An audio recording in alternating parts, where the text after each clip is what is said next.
তারেক রহমান সাহেবের 31 দফা দাবি নিয়ে আমরা মাঠে নেমেছি, ইনশাআল্লাহ আমরা সফল হব।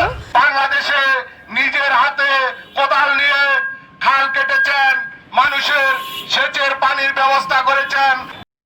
নারায়ণগঞ্জের রূপগঞ্জে কাঞ্চন বাজারে বিএনপির সংরক্ষিত নারী আসনের এমপি পদপ্রার্থী মেহজাবিন লাকী দেশনায়ক তারেক রহমান ঘোষিত ৩১ দফা কর্মসূচির সমর্থনে লিফলেট বিতরণ করেছেন। আজ সকালে তিনি স্থানীয় জনগণের হাতে ধানের শীষের পক্ষে লিফলেট তুলে দিয়ে ভোট প্রার্থনা করেছেন। এ সময় তার সঙ্গে ছিলেন রূপগঞ্জ থানা যুবদল নেতা কামরুজ্জামান, বিএনপি নেতা জাহাঙ্গীর ও সার্ভেয়ার কল্যাণ সমিতির সাধারণ সম্পাদক আবু হানিফ।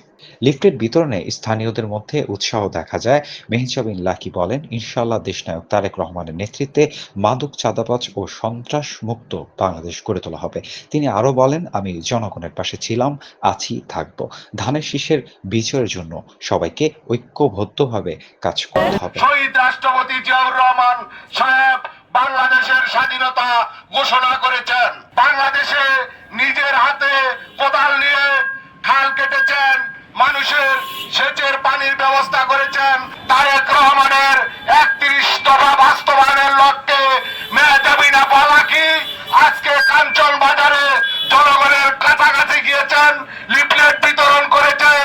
দেশনেত্রী বেগম খালেদা জিয়ার হাতকে শক্তিশালী করার লক্ষ্যে আগামী দিন বেগম খালেদা জিয়া সরকারকে বাংলাদেশে দিনের আলোতে ভোটের মাধ্যমে ক্ষমতায় আনার জন্য মেহজাবিন লাকী আমরা জনগণের কাছে গিয়েছি। ইনশাআল্লাহ জনগণ আমাদের আশ্বস্ত করেছে।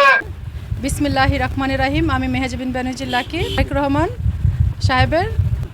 তারেক রহমান সাহেবের 31 দফা দাবি নিয়ে আমরা মাঠে নেমেছি, ইনশাআল্লাহ আমরা সফল হব। ত্রাস, চাঁদাবাজ মুক্ত ইনশাআল্লাহ রূপগঞ্জ গড়ব, মাদক মুক্ত রূপগঞ্জ গড়ব ইনশাআল্লাহ, এটা আমরা প্রতিজ্ঞাবদ্ধ। রূপগঞ্জ ইনশাআল্লাহ বাস্তবায়ন হবে। মাহবুবুর রহমান শান্ত, দৈনিক আজকের বাংলা। দৈনিক আজকের বাংলা .net